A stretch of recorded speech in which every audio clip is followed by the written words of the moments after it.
Well, here we are. If I look unimpressed, it's because I am. Game 1 of this series was so perfectly Capitals, wasn't it? I really think that in light of the events of the last, 45 years or so, the word capitals should really be looked at as more of a verb than a noun at this point. You know, like, Mommy, what does it mean to capitals in the playoffs? Well, son, it means to find new and increasingly excruciating ways to lose hockey games.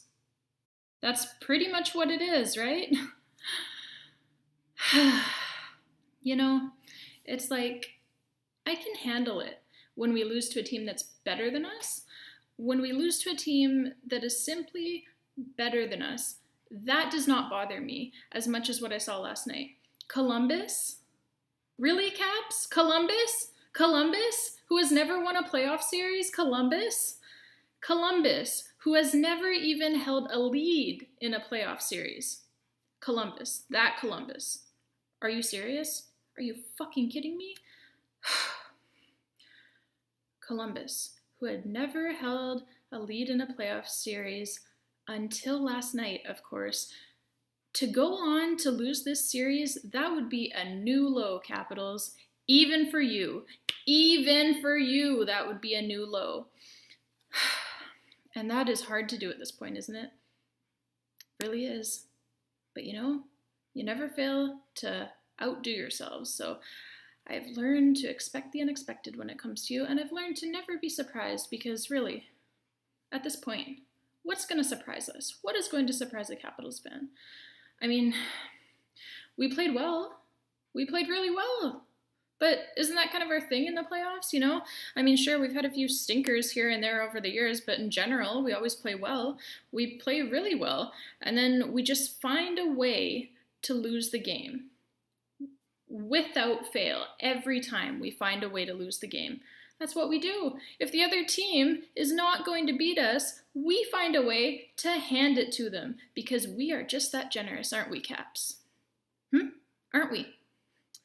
And that is what happened last night, folks. That is exactly what happened. We were in complete control of that game. We were out shooting them, out chancing them, out possessing them. We had control of the game pretty much from start to finish. And let me ask you something. Who, in their right mind, what playoff team, no, what cup contender is going to take not one, but two mind-numbingly stupid penalties with less than 10 minutes left in the third period of a game that you're leading by a single goal? Who does that? I'll tell you who. The Washington Capitals do that. Andrei Burakovsky does that. Like I said, I can handle it if we just get beat by a better team, but what really kills me, what really hurts my heart, is when we just shoot ourselves in the foot. And last night, the Caps loaded the gun by turtling in the third period, and Andrei Burakovsky pulled the trigger when he took an offensive zone stick penalty with 5 minutes left in the game. I mean, come on. What else? What else have you got, Capitals? Bring it on. You know, it's like, how much can we really handle as fans? At this point, it's like... So you know what? We're going to sit. We're going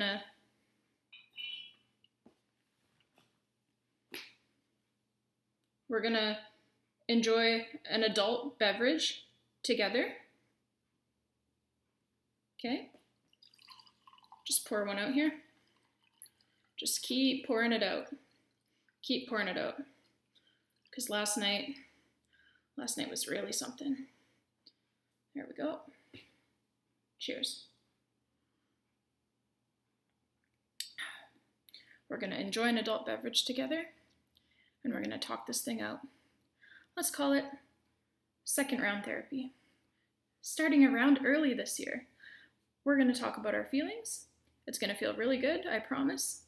And I'm thinking about making it, a daily thing, like every time after we lose. So there's probably going to be a lot of it going on from here on out, so prepare your livers.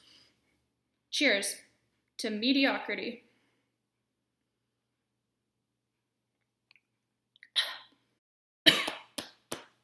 Oh, yeah, that went down smooth. Okay, so the first thing that I want to talk about is Andrei Burakovsky.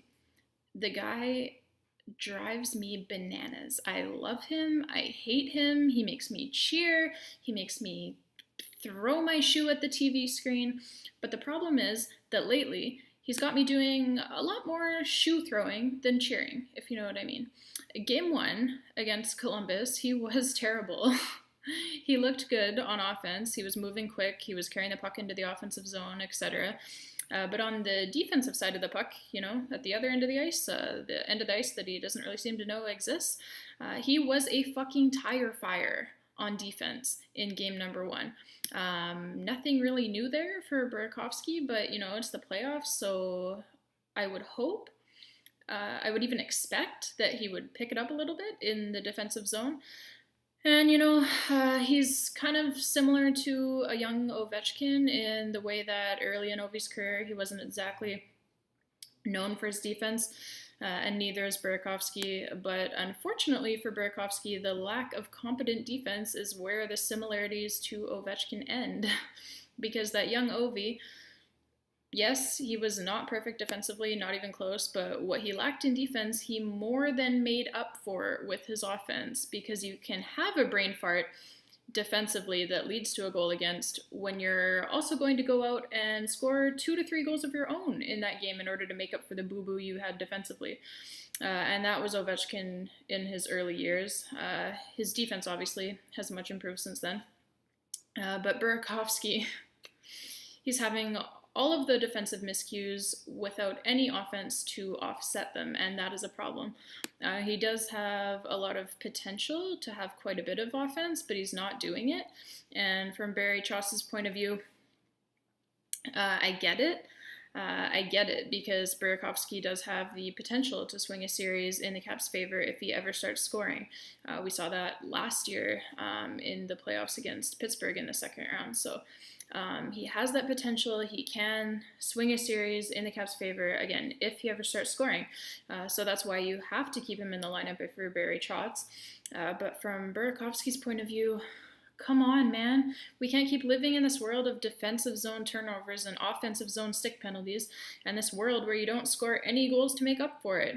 Just something doesn't add up, And as far as I'm concerned, if you are going to commit that penalty that allows Columbus to tie the game, then you had damn well better have something up your sleeve to win the game in OT.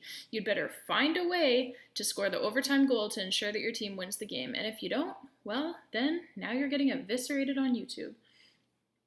And as far as the Caps as a whole are concerned, you have to find a way to win, or rather you have to find a way not to lose games in which you dominate the other team so thoroughly. Overtime is a perfect example of this thing that constantly plagues the Caps in the postseason. Extended shift in the offensive zone. We have complete control of the puck, complete puck possession. Crowd's going wild. Life is good. It feels like it's not a case of if we're going to win the game, but rather when. And then what happens? We've seen it too many times. One miscue, one play, puck goes down the other end. Blue Jackets' first chance, really, of the overtime period, and they put it in because of course they do. We have seen this movie before. Such is the life of a Washington Capitals fan, right? I need another one. God damn it.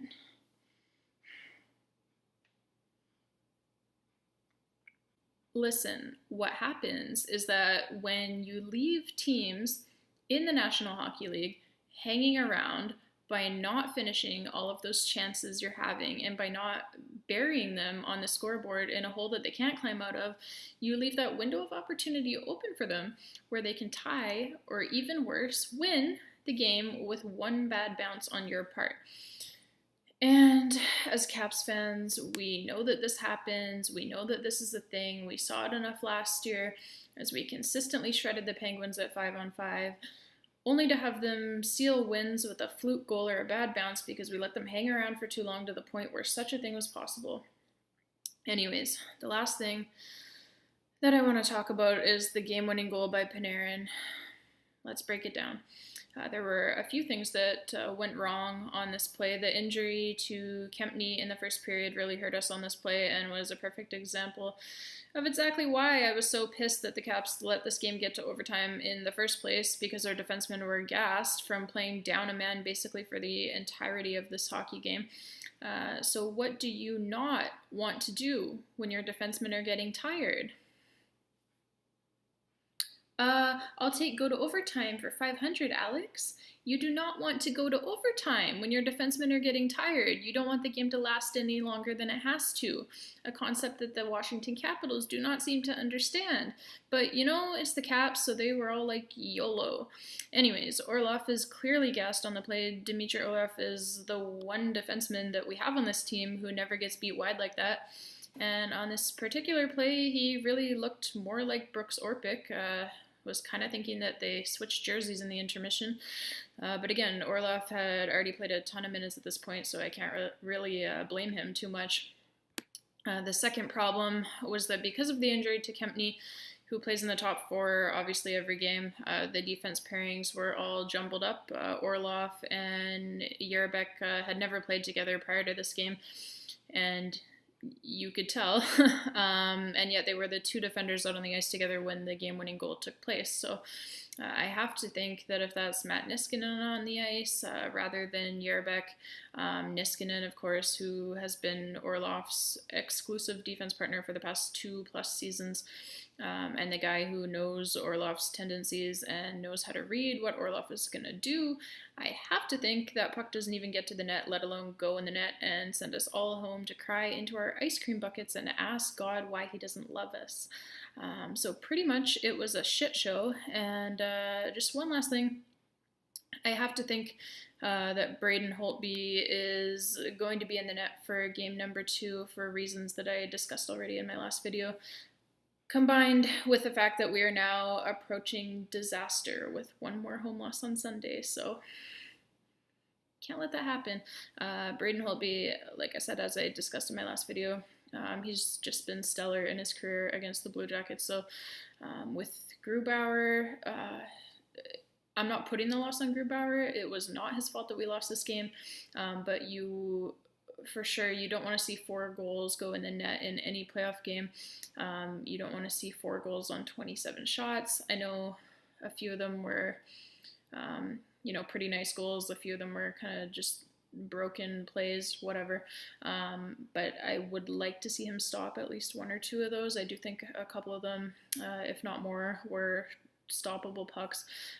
Something that happened on 2 of the goals, which you could see pretty clearly, was that and the writers on NHL.com actually pointed it out before the series even started, was that Grubauer has a tendency to lower his glove hand down to his hip rather than holding it up. So he did that in this game, and it cost him twice, as the Jackets scored 2 goals high glove side, and his glove was down on both of them. So clearly that is something that the Jackets have picked up on, and Grubauer either needs to correct it if he even plays in the next game.